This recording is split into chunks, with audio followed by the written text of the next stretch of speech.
Welcome to Man About Danville with Logan H. Gurman, a podcast for Danville, Kentucky and beyond. Conversations with friends, and you get to listen. Brought to you by the Logan Company, a commercial and residential real estate brokerage for Danville and Central Kentucky. 80% Danville-centric, 20% eccentric.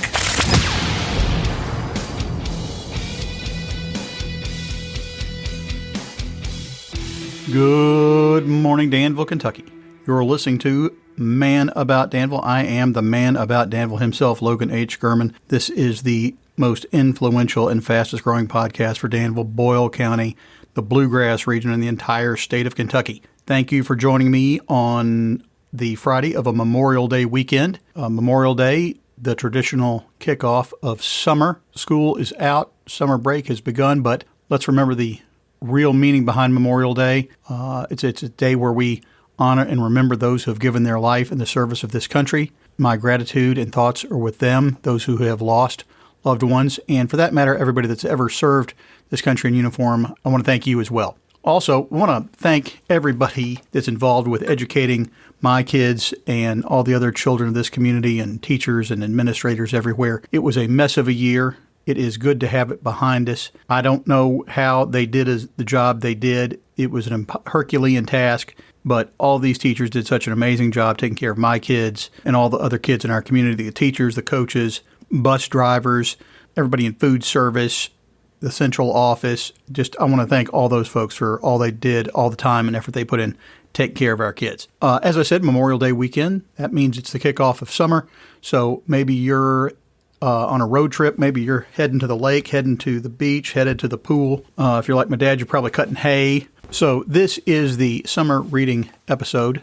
Last year, I did this episode with Dr. Lee Jefferson from Center College. I can't remember the episode number, but he came in and we talked about books that we were reading or had recently read that we liked, and he gave some recommendations for your summer reading selections. And this year, I've got another brilliant friend of mine, Dr. John Kinkade. He's got a laundry list of books. He's got something for everybody. So here it is, the Summer Reading Edition 2021 edition. I am joined today by Dr. John Kinkade. What is your title at Center? I'm Associate Professor of English and Coordinator of the Brown Fellows Program, one of our premier scholarships. Is your chair endowed by anything, or you're not an endowed professor? Thank you for pointing that out and making me feel worse about myself. Well, what do you got to do? Hang on a second. I held a rotating endowed chair for 3 years. For 3 years, I was the Charles T. Hazelrig Associate Professor of English, and I fear that the college will never make such a mistake again. But there's hope. Maybe one day. Well, all you got to do is find the right donor. That's right. And if you guys take installment if you guys take installments, I can small monthly contribution directly taken from my checking account. You could be the Logan H. Gurman Professor. You've got my job, man. I should have been an English professor. Well, I did notice the other day that we have an opening for an investment advisor at Center College, and I thought this could be also a good job for you because when I read the job description, I didn't see anything that said you had to do a good job. Just advise. It could be a fit. I have an aside. You get to wear the tweed. You don't have to look like a banker? I'm not sure if we've had one before. I don't really know. So I think you could basically set the mold. Yeah. A self-styled investment advisor. Yes. That's me. All right. So your wife was a guest on this show. Nikki Kinkade was a guest on this show way back early on. I think it was really the turning point of Man About Danville that, you sort of started out as a bit of a rinky-dink operation. Then Nikki Kinkade come on. And from there, it's just been glory after glory. My son calls that borrowed credibility. And I feel like now I'm sort of a turning point too, maybe to drive you back down. The denouement. Yeah, you went from Nikki, sort of peaked at Alyssa Ray, and now it's a quick downhill from here. You have not been on any nationally syndicated or national television programs, is that correct? Correct. And I will not ask you to sing at all during, nor will I ask you to do a dramatic reading from any of your selected works. All right, so Nikki was on, and I remember when I met you guys. We met at a Christmas party like 15 years ago. Yeah, probably. Well, almost 15. I've been here 15 years now. Nikki's been here 14. You all had just recently been married, and you were at a Christmas party. Nikki was not that excited about being, and I think it's the dark. Late December, it gets real dark around here for a lot of hours. The first year she was here, she pulled the girls out of school in December one afternoon because there were snow flurries, and she had moved here from Florida. And she was so excited by these snow flurries that they went out, and she's like, we got to get out of school. They went out and, we're in the yard dancing around, playing in the snow that didn't actually accumulate. And then I think she got over the cold after that. Yeah, she seems to be over it. Yeah. And, we were young Danville back 15 years ago. We've been supplanted by these new people with children, and I don't know when or how it happened, but we are no longer the young Danvillians we thought we were. We're a sturdy middle-aged Danville now. And being Gen Xers, we're completely ignored. It's all the boomers and the millennials and then the Gen Z, and nobody pays any attention to us. But that's okay. I mean, well, that's the way, as Gen Xers, that's the way we like it. Exactly. We're just going to hang out in our flannel shirts and listen to Pearl Jam. And after we met, we were friends. Nikki and Leela, of course, are friends, and we run in the similar social groups. Then you and I had a good run at CrossFit together. We were some of the founding members of the coffee club there. Yes. At 6:30 in the morning. It was you and me, Skinny AJ, Adam Johnson, and Lance Ladd was a constant presence. That went on for a number of years. Yeah. But it just wasn't sustainable. Like all good things, it came to an end. Well, mine kind of petered out. My membership petered out after I got hit by a car while riding my bike to work. I remember that one. And I went back a few times, and then I thought I would just reassess some goals, and I got used to not paying for a gym. I ran into Lance Ladd on one of the hiking trails the other night, and it was right after I had restarted my membership at Horse Country Strong. So I hadn't told you that yet, but... No. Breaking news. I need a sound drop for that.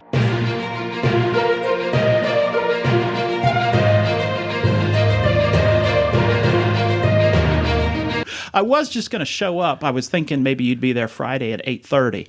So I was just going to show up for that, but I'm here. I might as well tell you. So I'm going to give it another whirl, see how it goes. Oh, you're going to like it.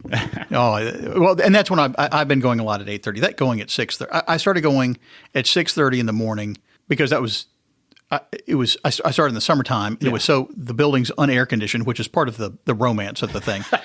And it's brutally hot in there in the late afternoon. So I started going at 6:30 in the morning because that was the only morning. There were 5:30, 6:30 classes. It was slightly less brutally hot at that hour, and that was fine. And it got you on with your day. Really wore me out going that early for that many years. Yeah. Now I'm happily settled into the brunch buddies at 8:30. It's not quite the same intensity, not quite the same level of crankiness.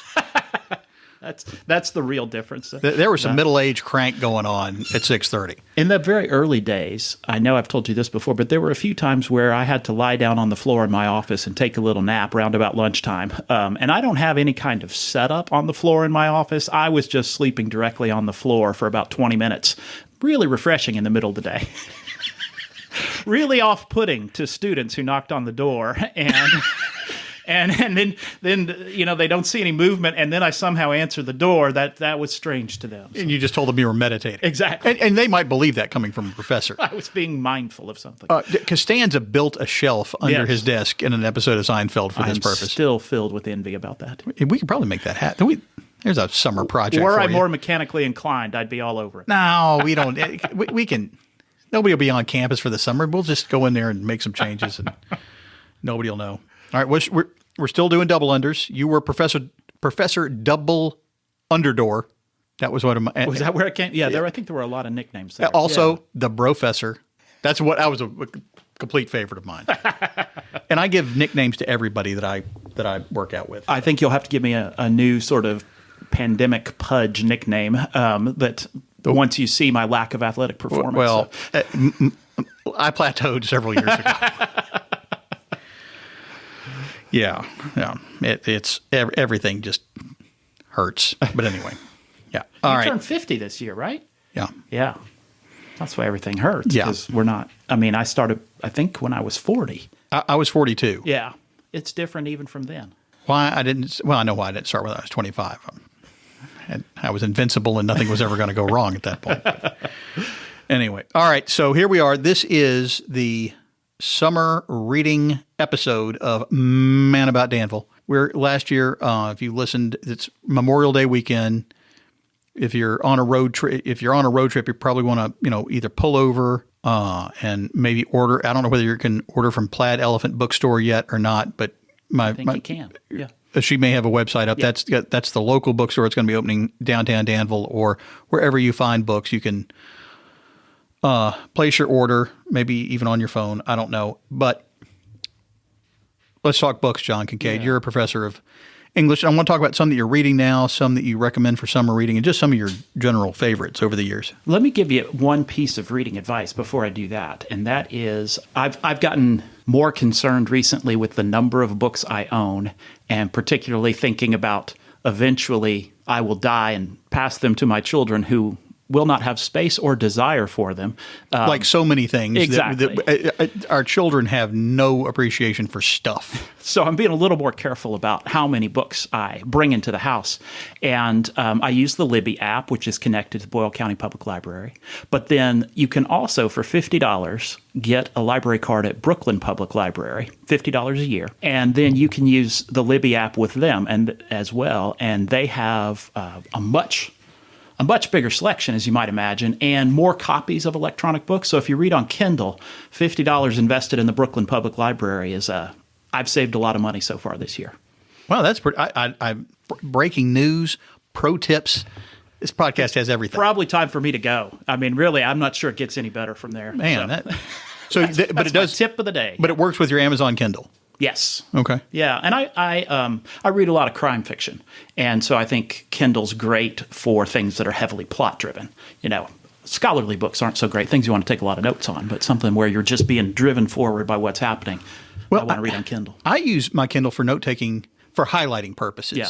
You can hold down, highlight a section, and then retrieve it easily later. I always take about an hour to remember how to find the highlights afterwards. I'm always saving sentences that I want to show my students, and then forgetting where it is on the Kindle or on Amazon. So that hasn't worked out as well for me as I'd hoped. I like to go to the website. Yeah. The Amazon website and find my highlights. And yeah, I do have to Google how to do it. Yeah.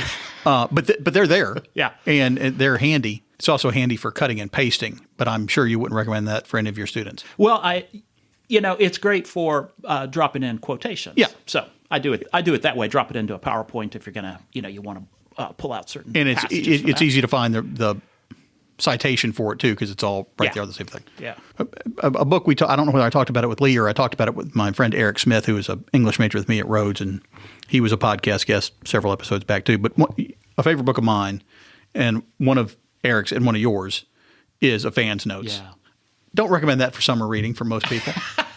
It's really not fit for human consumption by a lot of people. I mean, it's a novel that is just thick with misogyny and self-loathing. And it is. I remember the first time I heard about that book, there was just a legendary English teacher at Texas Military Institute. That was my first teaching job in San Antonio. And he was walking around and he said, "John, I think I'm reading the best book I've ever read." And I said, "Well, I got to read this book." And so I read it, and I felt like this might be one of the best books I've ever read. And then NPR did a book club on it that fall, and we huddled in his office to listen to the radio. This was late 90s.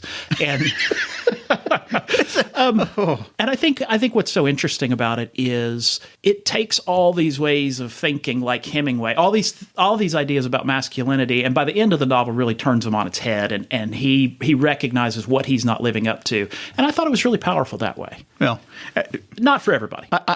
I reread about half of it a few years ago, and when I read it in my early 20s, it was beautifully horrible. And anyway, so it felt really good. And I think a book like E.M. Forster's Howard's End or Somerset Maugham, I'm not comparing these exactly, Of Human Bondage. These are books that were really great for me in my 20s, and I would not read them again now. And so I think I don't feel like there are books out there that everybody needs to go read right away. There's going to be a lot of stuff that doesn't appeal to you, and you don't need to feel guilty about what you don't want to read. Like Catcher in the Rye. Catcher in the Rye should be read sometime in between your teens and your early 20s. That's the best fit. Yeah. That's the best fit. All right. So Do you have some recommendations? Yeah, I was thinking, you have a copy of Liar's Poker on the table right now. That's on my list. Yeah, and I just read this weekend Michael Lewis's latest book called Premonition it's about the origins of the pandemic. And it's kind of standard issue Michael Lewis in that he's picked some brilliant outsiders and they're sort of figuring everything out, but they keep getting stymied by the system. And I think it's a book you can miss. But what was really interesting to me is that there were two presidential administrations that really prepared for a pandemic. And the first was the Clinton administration, and the second was George W. Bush's. And both of them were inspired by something they read. And so for Clinton, it was The Hot Zone. I don't even remember who wrote that. And then for Bush, it was John Barry's The Great Influenza. And I was just, it was, Bush got into, and this comes up a lot in Lewis's book, Bush got into the idea that he needed to prepare for, basically for black swan events. He had gotten caught by a terrorist attack. He got caught by the biggest natural disaster in history. He wanted to be, with Katrina, he wanted to be ready for a pandemic. And so he instituted all sorts of measures to get prepared for that the Obama administration continued, and that essentially John Bolton kind of shut down in the Trump administration. So I think I'm still interested in reading about the pandemic. I bet a lot of people this summer, that's the last thing they want to read about. But I have a real taste for disaster explanations. After I lived in Florida for a few years, I read every book on hurricanes that I could get hold of after no major hurricane had hit Southwest Florida in 40 years. And then I moved there on a Wednesday, and on a Friday, Hurricane Charlie hit directly. So I had a lot of hurricane experience in a short time in Florida. Somehow or another, I missed Liar's Poker the first time around, and it's very on brand with me. Yeah. Written about the excess of the late 80s on Wall Street, and I've read so much of Michael Lewis's stuff, and I think he's great. Yeah. That's the one that's currently open on the passenger seat of my car as I wait in pickup lines. Yeah. My goal for the year was to read 12 books. Was to read a book a month. Okay. Do you keep track of them? I do. Yeah. I have a little app on I have a note-taking app on my phone, and I just try to keep track of the ones I've read. And if I hear something, I'll make a note of something I want to read in the future too. So yeah. All right. So I think one of the things I really like is narrative nonfiction. So that's why I'm drawn to Michael Lewis. The other book I read this weekend, and I had no idea I wanted 400 pages on the Sackler family. They owned Purdue Pharma. Aha, yes. And it's a book. Purdue Pharma made what favorite little drug? Oxycontin. Oxycontin. And they evidently made some money on that. So it's a book by a guy named Patrick Radden Keefe, and the book's called Empire of Pain. And he starts out by tracing the sort of original patriarch of the family. There were three Sackler brothers, and Arthur Sackler was the one who basically invented pharmaceutical advertising. And then it goes through a couple of generations of Sacklers, and I had read an extract in the Atlantic Monthly or something, and then put the book in my Libby app, and it showed up last week, and I thought, this is too long. But actually, I started reading in part because I felt like I needed recent things to talk about for your podcast. Excellent preparation. And 400 pages later, I didn't regret it. I think there's a great moment for an English professor, because one of the things that makes all the difference in OxyContin is one sentence in the drug guidelines that says it is believed that the coating on OxyContin will prevent people from becoming addicted. This turned out to be entirely wrong, but it's that passive voice that they used. It is believed. They don't say who believed it. No one claims to have written it. The guy who was the head of the FDA at the time, who approved it, said later in court, I might have. I'm not really sure. Who remembers these things so much later? So there's this really small moment that everything turns on. And by the end, they become almost comically evil sounding. People complaining about how busy they are because they have to keep up this intense social calendar. They need more money to come in from OxyContin, where the slogan was about, a pill you can start with and then take basically forever. Already, I've forgotten the slogan, so I sort of lost the joke there. But that it's a really powerful read. And he also, this same author, it's last name of Keefe. He also wrote a book called Say Nothing, that's about a murder in Northern Ireland that everybody just keeps quiet for decades. And he's sort of tracing over decades later what happened and trying to figure out. And that's one of the best pieces of nonfiction I've read in the past 5 years. So, and that leads to your true crime bend. Yeah, that and crime fiction. And so, I think Summer's not a time, for example, to read a whole lot of Charles Dickens. I have an endless appetite for books about London, or for Dickens novels for that matter. But I want to read them when it's dark and when it's rainy, and when it reminds me more of London. So I think that summer's a great time for some thrillers. There's, looking back to real classics, like if you've never read Day of the Jackal by Frederick Forsyth or Ken Follett's Eye of the Needle, I think those are some great thrillers. Lee Child has too many novels now. I think he's up to 27 or 28. He's turning it over as a franchise to his nephew or something. But the first 15... the first 15 are great. And one of the things I really like about a Lee Child thriller is I can read it, I pretty much forget it. I don't remember what happened in any novel. I'm thinking in another 10 or 15 years, I can read the whole thing again. It'll be a whole new experience for me. I won't remember any of the plotting quite that well. So that's good stuff. But some other crime fiction that I would recommend, and this is just recently I discovered S.A. Cosby, and he had a book called Blacktop Wasteland that came out. And his claim is to be representing people who've never been represented in crime fiction, which is rural African Americans. And one of the things I like about it is in a lot of crime fiction, you'll have basically people who are really into guns describing guns very lovingly.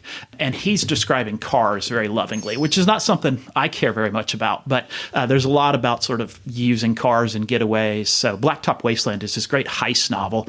A guy who's been driving for criminals, one last gig before he gets out. And of course, it all goes to hell. And that's where the fun begins with that.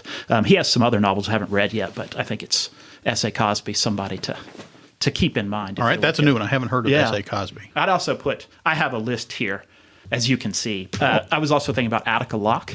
She writes a couple of recent detective novels with a black detective in East Texas. And so there's a lot of working out. I always say in class that all American literature is about race on some level. All British literature is about class. You can always find a way in when you go to those two. And so Attica Locke's books, Bluebird, and Heaven, My Home, are tracing a kind of troubled black Texas Ranger who's moving back and forth between his home in East Texas and Houston and solving mysteries there. And I think they're really, really powerful books and worth reading too. All right. If American literature is always about race, and British literature is always about class, what is Russian literature always about? Quite possibly long trips. They were always on long carriage trips. And I think those novels were so long because one was in a carriage for 14 days between stops. Yeah. I read, this is not Russian, and I realized that, but I was thinking last summer I read Les Miserables, and I had never... Well, that's my next question. What's underlying all French lit? Yeah. I had a friend who said all Paris literature is about, you think something like Phantom of the Opera or Les Miserables, it's about glittering surfaces and the dark underbelly. And this seemed to me like Hunchback of Notre Dame. A really great explanation of French literature. All 10 books that I've read. But I thought it was I really admire people who can do that kind of nice aphoristic take on something like that. Just condense it all down to one sentence. Yeah, but that novel, I think it's 900, 1,000 pages, and it's like so many Victorian novels where there are 300 pages that are the best thing you've ever read, and there's 300 pages that are really awfully good. And there's still another 300 pages to get through, and that's the problem with those books. But it's about 200 pages on the Paris sewers in Les Miserables, if I'm not mistaken. This reminds me of a certain piece of literature about whales in the American seacoast. A book I still haven't finished. Man, have you? No. Yeah. No, but like you said, parts of it are fabulous. Yeah. Other parts not as fabulous. I guess they really hadn't developed the editor as an occupation back then. Really? Right? Yeah. It's also just different sort of expectations, cultural expectations. I feel... They didn't have to watch the evening news? Yeah. I feel compelled always to point out, because people love to say, oh, Dickens got paid by the word. But, and I know that's weird. I'm just jumping in here to defend somebody who wasn't attacked. But I feel like Dickens is always under attack. I like to teach Dickens. I like to read Dickens. And it's kind of true. He was paid by the word in that people gave him a goal. We need this many words by this date. But they were not paying him to write a wordier sentence. Like, he didn't get a reward for every word that he went over. And so I think when you look at that difference in style, you're really just seeing cultural expectations about what we expect writing to do. And we're in a country and in an age where we expect writing to be especially concise. And we value that. And Dickens values a kind of play of language. But he actually is making fun of people who are really wordy in a lot of his books. In Pickwick Papers and David Copperfield, he's often really mocking people who use too many words. But it's hard for us to see anymore. And excessive alliteration and those kind of things too. Yeah. So as Americans, I think we like things pithy and punchy. Mm-hmm. Did we just completely change our taste after Hemingway? Well, I think to some degree, I think he's really important. I think the other important book there is Strunk and White, and the Elements of Style, to sort of set out guidelines for what this prose should look like.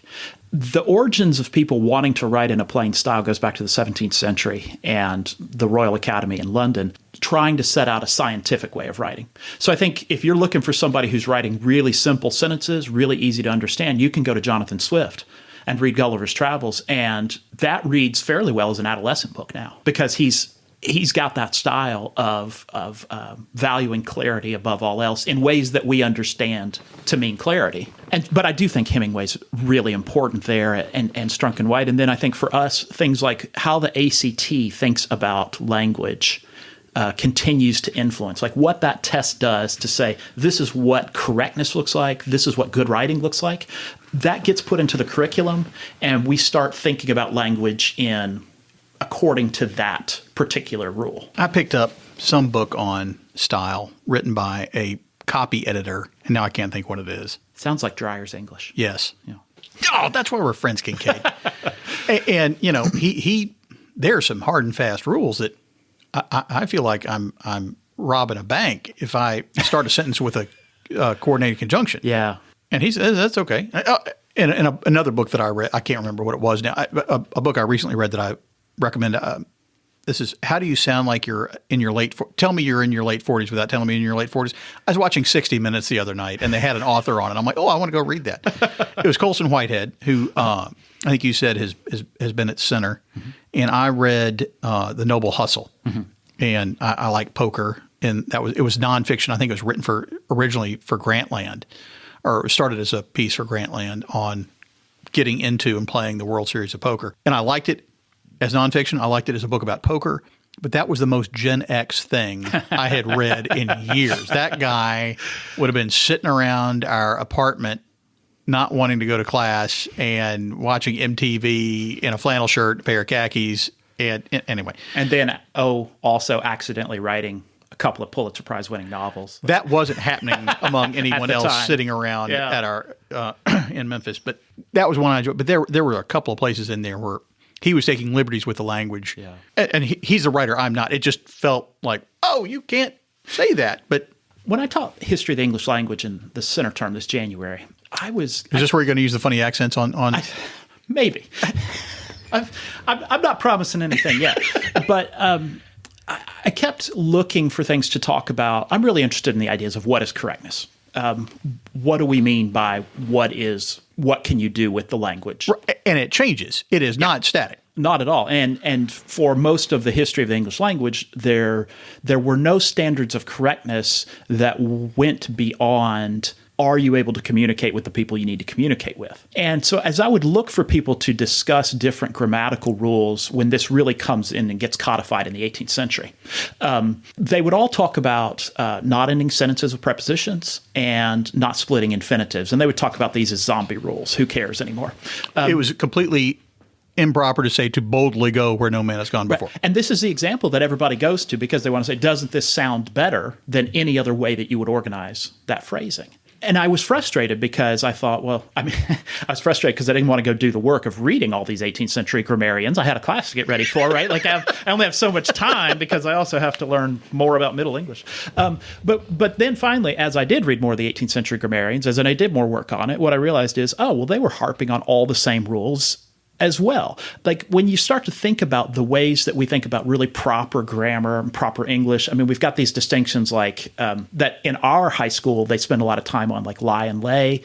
set and sat, prepositions at the end of sentences. And this emerges out of a time when people are just trying to order everything. I mean, that's the kind of way that the 18th century works. Newton has discovered these laws of the universe. How do we apply that to everything else? Including dog breeds.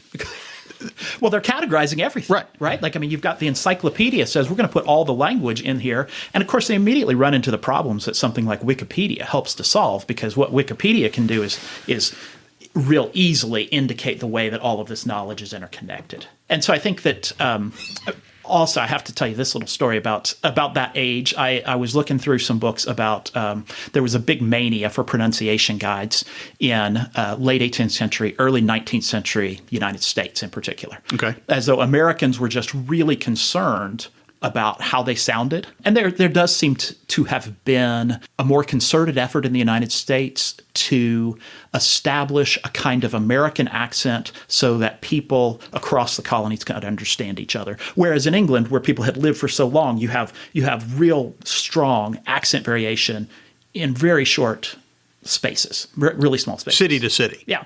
So I had this book on pronunciation, and one of the entries they have is about the word exaggerate. And they want to make sure that you pronounce it exaggerate and that you don't try to say exaggerate, which seemed bizarre to me. But then he uses a word to say it is not like this word, and the word is spelled F-L-A-C-C-I-D. F-L-A-C-C-I-D, which you would pronounce Flaccidity? You would pronounce flaccid. Like, that's the only way I've ever heard anybody say it in the real world. But if any English dictionary you look at, any guide to pronunciation from before the late 20th century, the word should be pronounced flaccid. And that makes sense when you think about success, accident, vaccine, vaccination. Are there two C's in it? There are two C's. Okay. But, and he actually treats this in this early 19th century guide to pronunciation.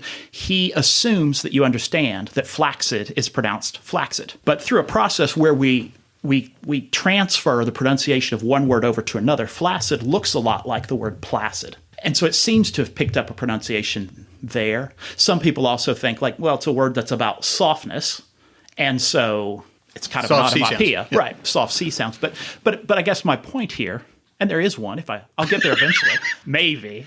I mean, the point is, a lot of things that we think about language and correctness, it's just we decided one will be correct at some point. And there's no kind of, like, God didn't come down and say, no, and this one shall be pronounced flaccid.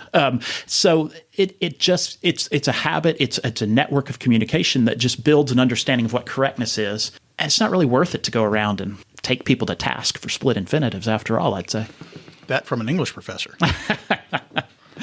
Yeah, I'm way more forgiving on this than most of my colleagues, probably. I think once you know the history of a lot of these rules, they feel so much emptier than they might otherwise. Where do you come down on the Oxford comma? I like it. I do too. I think it serves a real purpose. Yeah, I think usually it aids clarity. It's rare to come across an example where it hurts. And that's, like you said, you just want to be clear to people with whom you're communicating. Yeah. Other books.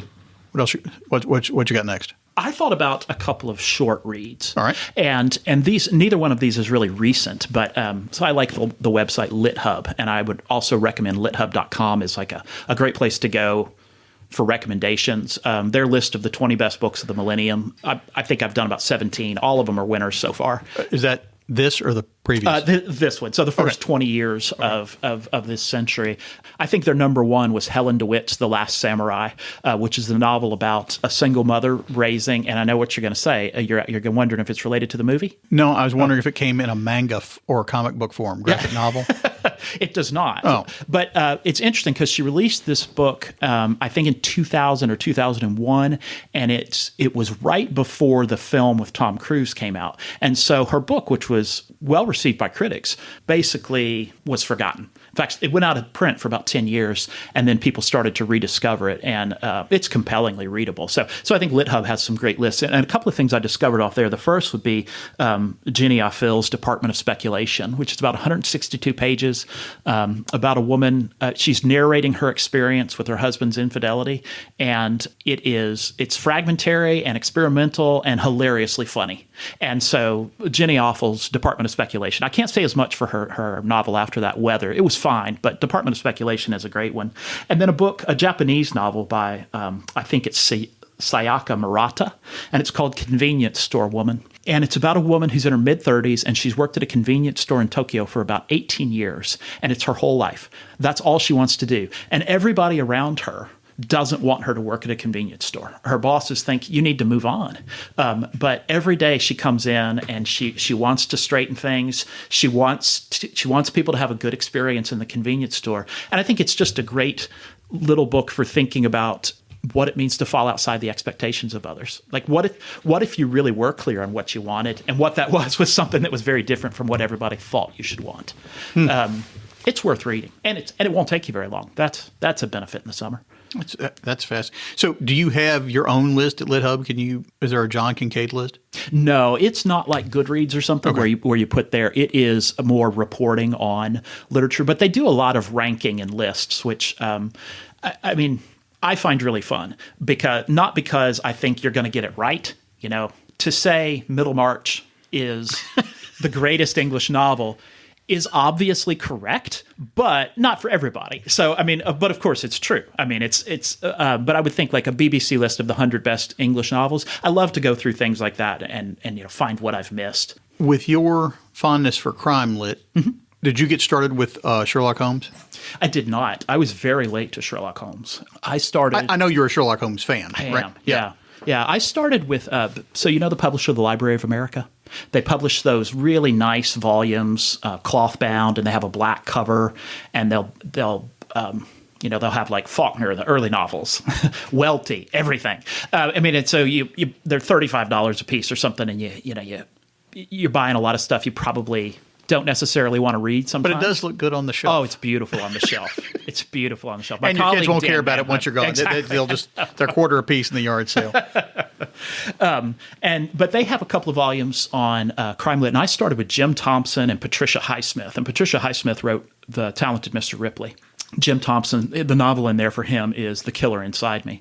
And I think that I've taught The Talented Mr. Ripley a number of times, and I think it is one of the great novels of the 20th century. Really one of the first novels I'd call postmodern. It is tightly plotted, and the main character is awful, and you won't like him. It's much better than the film, which is awfully good in its own right. But I think that's a novel that's totally worth reading for.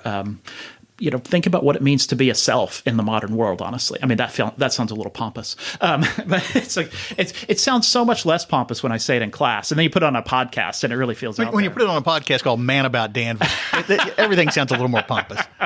Maybe that's what's doing it.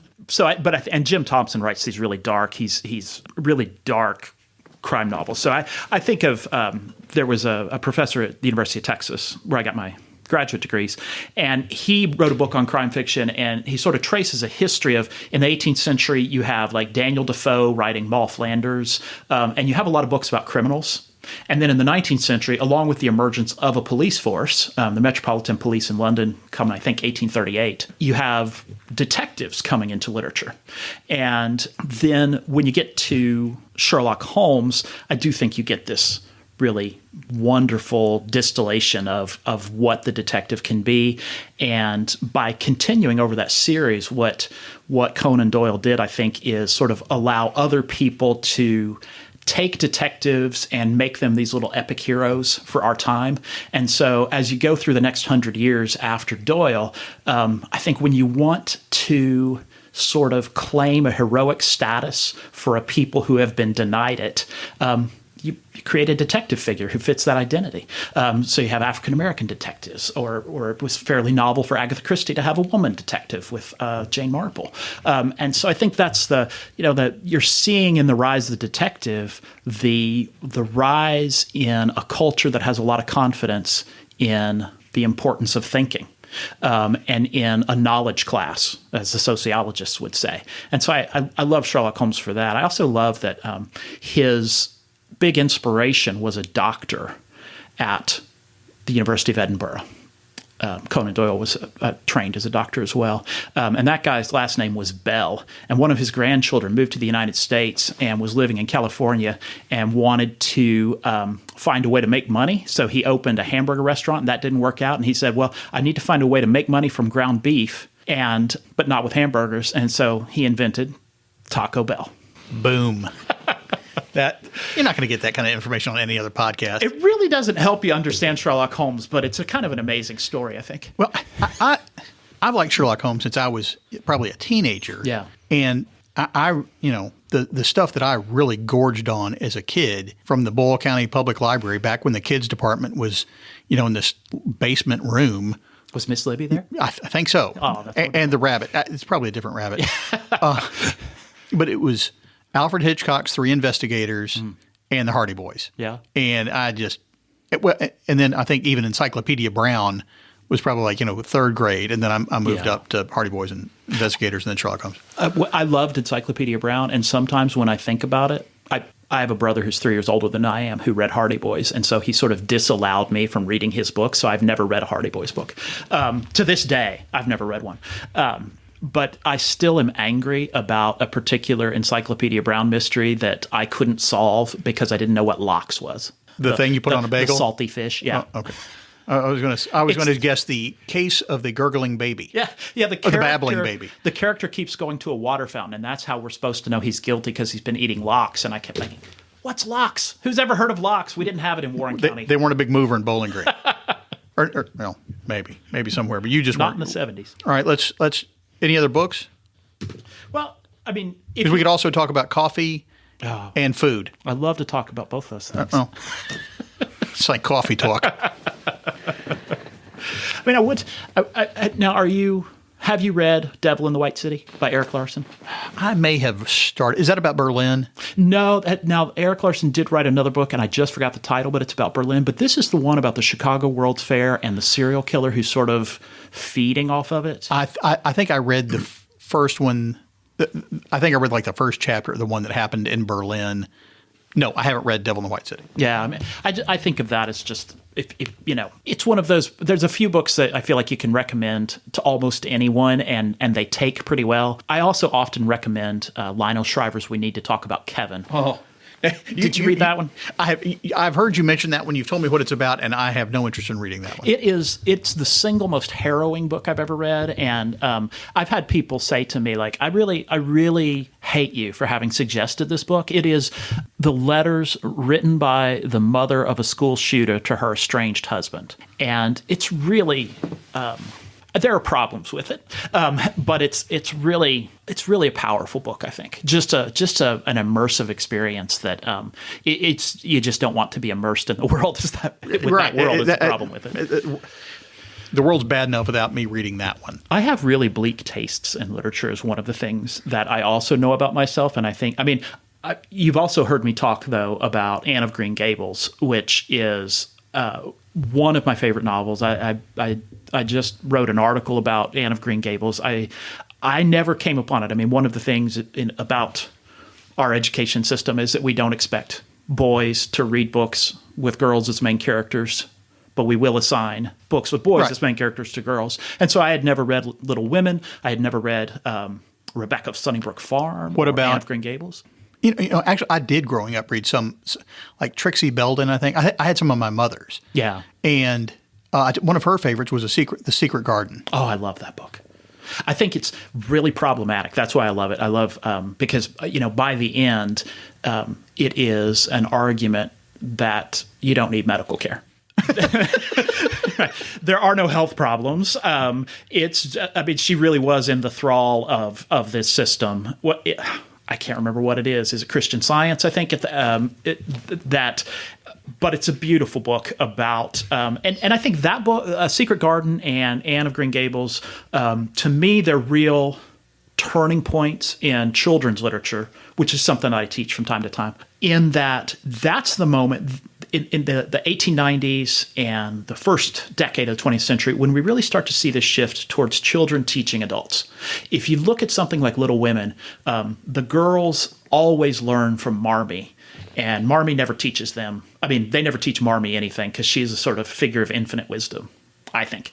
But Anne of Green Gables opens people up to the world. She has this great line real early in the book where she says, "My life is but a graveyard of disappointed hopes." And I just love her overwrought romanticism. I think it's one of the great characters in all of literature. So that's appropriate not for grown-ups listening to podcasts, but also for kids too. Yeah. Anna Green Gables is what, that kind of 12-year-old tween? Is that safe? Yeah, and I think I can imagine. I mean, my son's almost 12, and I have trouble imagining him reading it. Though my son likes to watch TV, he's not he's not a huge reader. So if they made a YouTube series of it, it would get watched. There is one, Anne with an E, but I think they sort of build in an abuse backstory that. And does she also put together a rock band with other disenfranchised youth from her high school? I think that was you. I assure you, I never put together a rock band. It's not too late. All right. You cooking anything lately? My family was gone for a week, so I cooked almost nothing for myself. And it was kind of nice to be lazy that way. But last night was strawberry shortcakes. Strawberry season. It's the best strawberry season in years. They haven't even peaked yet, apparently, and you've been able to get buckets of them already. So actually, I've seen that on Facebook. Joyce and Gary Taylor, I think, have had a pretty bumper crop of strawberries. Now that you mention it, yeah, that's where I picked them up from Ashley the other night, and they're fantastic. And she said, and we're not even close to peak, so you need to get yourself to the Big Lots parking lot. I think it's like 5:30 or 6. Lots of nights. That's small town living right there. Right. You get your strawberry hookup there at the Big Lots parking lot. Is this your big cooking season? Now you can get the egg. I got the egg fired up. Yeah. And the egg works pretty well in 3 seasons. I don't like to do it in the middle of winter, but well into early spring and well into fall. So there's a whole episode here. There's a difference between grilling and barbecuing too. So we didn't get into this, but I know your backstory. You worked as a catering chef, or did you have a catering service while you were working on your PhD? Well, the main job was that I cooked for a bed and breakfast, the Adams House Bed and Breakfast in Austin, Texas. And that, I learned to cook in graduate school, quite honestly and quite literally, because I was so hungry. I couldn't afford to eat in restaurants. I was a graduate student. And my main dinner, my first year of graduate school, was like Triscuits and cheddar. Did you put that in the oven? Because I've done that. I wish I had been that innovative. And so my mom had made this potato soup, and I said, give me this recipe. And I started making that weekly. And potato soup's pretty cost effective too. It was, yeah. And I have zero desire to eat that particular potato soup anymore. My kids liked it for a while. It was a staple in our house. And I'm done with it, which is a pretty good way to approach recipes, really. Like you get a few and then cook them until you're tired of them. Cater them to your tastes first. When I was living by myself after college and before Leland and I got married, I was making things for dinner such as 1 box of rice-a-roni. Yeah. And that was my dinner. It was that. Just the entire box of rice-a-roni and nothing else. Also made a little something, mac and cheese Italienne, which was Velveeta shells of cheese with a couple of spoonfuls of ragu. And Leela saw that as a cry for help. And yeah. I think she took me in at that point and decided that she could save me from where my life was obviously headed. It is. Does Uncle Ben's even – I don't even know if the brand Uncle Ben's still exists, but they used to have a rice that you boiled in a bag. Yeah, boiling bag. Do they still have that? I would assume so. I lived on that. Yeah. You didn't. It wasn't very good. It really doesn't taste I still love rice-a-roni, especially chicken flavor. That is a side that I will eat at almost every meal.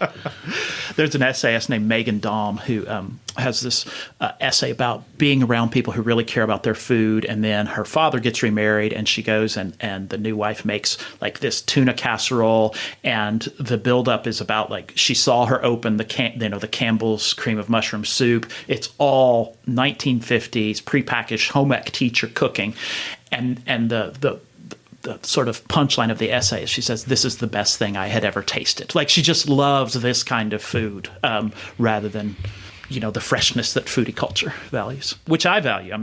I don't want those. I did make hot dish after Minnesota hot dish after the Garmins made it, but I used a New York Times recipe where you make your own cream soup before. I brought frozen tater tots, so that's totally defeating the purpose. That was at least authentic.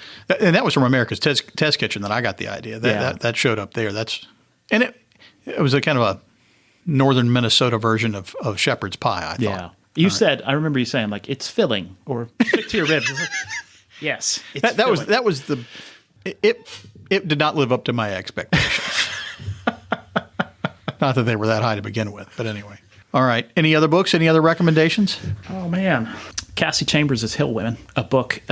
Cassie Chambers grew up in Berea, and she's an attorney in Louisville now. Wonderful. Local. Yeah. And it's kind of a response to J.D. Vance's Hillbilly Elegy, because she is... The difference is, like, she truly grew up in Appalachia, and but she did the same thing where she went Ivy League for college and for law school, and then she decided to come back to Kentucky. And so it's a sort of ode to the women who raised her of Appalachia. And it's a much better book than Hillbilly Elegy, I would argue, and I think a more responsible picture of Appalachia as well. Excellent. All right, John, I think that's a wrap for this afternoon. There's no way I can read all that in one summer, probably not the rest of the year, but I will try to put all of your recommendations and my couple in the show notes, or maybe a link to it to where people can access them. And, one thing I'd say too, I think a really great way to think about it is to go to the library, to go to the bookstore, and when you wander around Joseph Beth or you wander around the library, like, what is it that hits you right then? Like, read that, and the thing that you're ready for at that moment. Because I think there's a lot of books that are great books, but if you get them at the wrong time, it's not what you need to be reading. No, so often you walk into the library, the bookstore, and it's what's on display. It's whatever, the people that work in bookstores and libraries, you would think, love reading and are putting things that they like out. It's kind of like Steve's picks at the old Blockbuster section. Was that really his name here in Danville? Or? No. Okay. I don't know that we had a real Blockbuster here. I think it came when you were in college, because I was in college. We had non-franchised. We had Tidal Wave and non-franchised. Anyway. Yeah.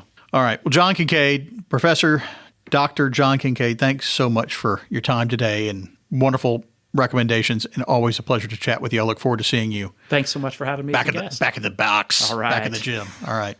Thanks, John. Thank you.